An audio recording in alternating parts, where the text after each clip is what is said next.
Mi nombre es Geraldine Moreno Acevedo. Me encuentro en el 9º semestre de licenciatura en Educación Artística.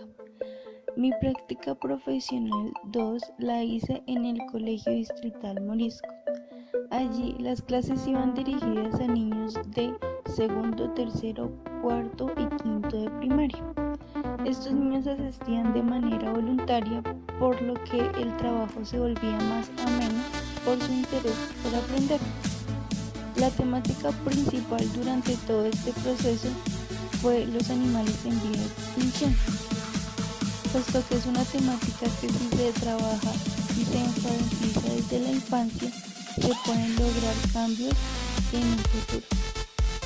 Así se les habló también de la importancia de reciclar, de temas como qué animales en Colombia se encuentran en vía de extinción y en todo el mundo.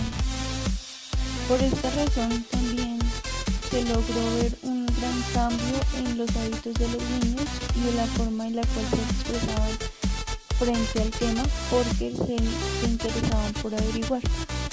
Se trabajó desde con material reciclable, que fueron botellas de plástico para hacer animales en vía de extinción, también figuras de origami, se trabajó el puntillismo con papel crepé, acuarela, y también se utilizó como un pigmento adicional el café. Este les llamó la atención puesto que tenía como una base diferente y además de su llamativo olor. No obstante, también se hizo la realización de máscaras. En esta influyó demasiado su creatividad. Se buscaba sobre todo que siempre le pusieran un toque muy propio a lo que hacían. Es decir, desde las máscaras,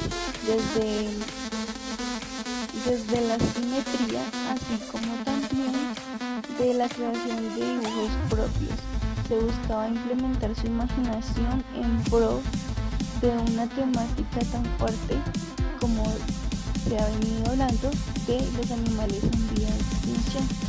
Este proceso fue de enriquecimiento tanto para los niños como para mí, porque logré hallar algunas falencias que tenía o que tenía que reforzar, también de temáticas que los niños querían aprender y que logré, gracias a ellos, comenzar a ver desde una perspectiva distinta mi labor como futura docente. Así pues, esta ha sido mi experiencia gratificante de mis prácticas profesionales. Muchas gracias.